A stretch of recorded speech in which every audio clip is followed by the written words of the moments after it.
morning, it is 9:12. We appreciate you watching Minnesota Live. We are now just a week away from 4th of July, and while you might be looking forward to fireworks lighting up the sky, there is one member of your family who is probably not all that excited about that. Yeah, for some dogs, it's a very stressful time, the 4th is, but there are some things that you can do that may help them alleviate some of that anxiety. Dr. Matt Lindberg from Village Animal Hospital in Minnetonka is here with some thoughts. Good to see you. Thanks for having me back. Tell us about Benny. This is Benny here. This is Benny. Yep, this is one of my dogs. So Benny is not a big fan of fireworks. Benny is not a big fan of summer travel, so he's the perfect guest for today for what we're going to talk about. Guest. Well, he seems like he's pretty chill right now. He's doing all right. Whatever you've done to him to make him feel He's on good. nothing at the moment, so he's just doing okay.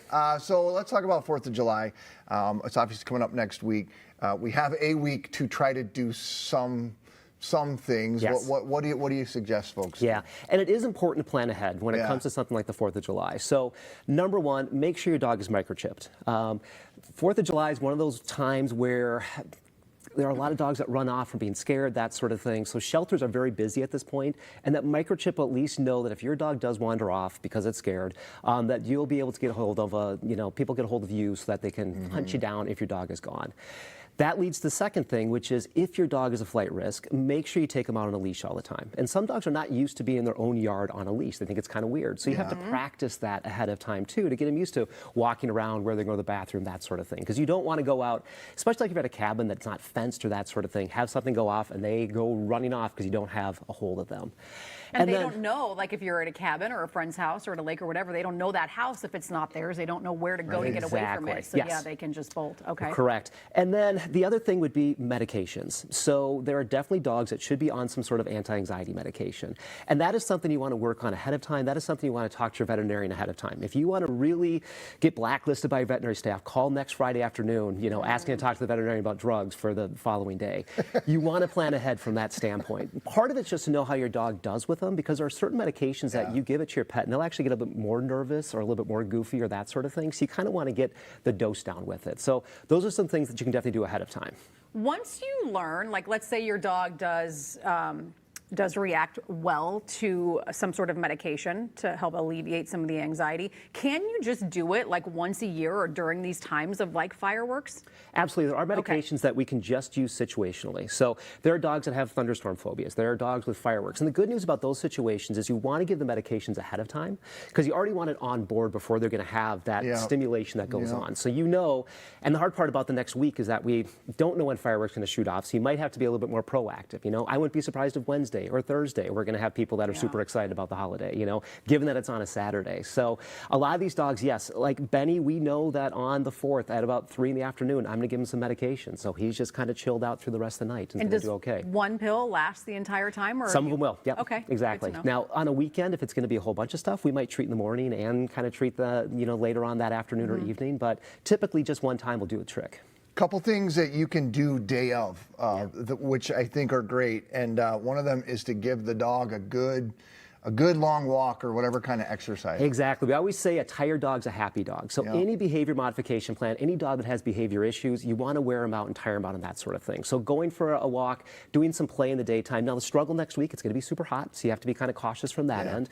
But getting out and doing some things with your dog just to kind of wear them out during the daytime is a fantastic idea. You also like the idea of like a safe place for your dog to go. I told you for Lloyd, it's the closet. Yeah, exactly. So trying to find an interior room, no windows, maybe kind of blocks in the noise from the outside, have a television or a radio on or that sort of thing, again, to kind of muffle some of the sounds that are going on there. Inside that room, you want to have chew toys, Kong toys, things for your dog to be distracted by. Some dogs do well if you do obedience exercises with them, so work on sit stays, down stays, teaching them tricks, that sort of thing. Again, give them something else to think about. There's also a product called Adaptil or dog appeasing pheromone. It's a natural product, comes in a plug-in that if you have a room that your dog's going to be in, it almost gives this biochemical signal. It kind of has a calming effect for your dog as well. So besides sort of oral medications we can give, you can get this natural biochemical pheromone that can also have a calming effect for them in that room. I've seen that because we have a dog that has terrible anxiety and nothing seems to work. Yeah. But I assumed it was like it can help. Garbage. For some dogs, people swear by it. For other dogs, just it's anything else you can do. Because with some of these real, nervous, anxious dogs, you're doing everything in the kitchen sink you're throwing at them to hope that something kind of helps out. I thought this is interesting that your behavior, and if you try to like calm them too much, they take that as they pick up on that cue too. Exactly. So two things. One, you don't want to be nervous and all worked up about it because your dog feeds off your behavior. Yeah. But the second thing, and this is the hardest for most people, I mean, this face, you want to coddle and baby him and that sort of thing. But actually, that attention reinforces behavior. So your dog that gets nervous, that sort of thing in the situation, and you kind of feed into it, the next time it can actually be worse. All right. I know a lot of people like to travel with their dogs this time of year. I feel like we go to every baseball game and there's people with their dogs there too. What are some things people need to keep in mind with traveling? So again, first of all, plan ahead. We mentioned microchips when it comes to fireworks. If you're going to travel with your dog, absolutely you need that. And I probably should have mentioned before, make sure all the phone numbers are updated. If you're in a different state, you want to make sure, it's not just your home telephone that you have listed there. You want your cell phone that's on that too. Travel, make sure you have at least a summation of your pet's records. So you want to make sure vaccine status, any medications that they are on, because if something happens from an emergent standpoint and your dog is sick, you want to know all the things that are happening. And legally to travel interstate, your pet has to be current from a rabies vaccine. So that's something else that needs to happen ahead of time. Food, water, you want to plan ahead in those ways. Have a dish for water, plan for food, but you also want to make sure that you put in a little buffer. If you're planning to travel for a week, take 9 days worth of food. If your car breaks down, you don't want to be stuck somewhere where you don't have food or that sort of thing to be able to feed your dog.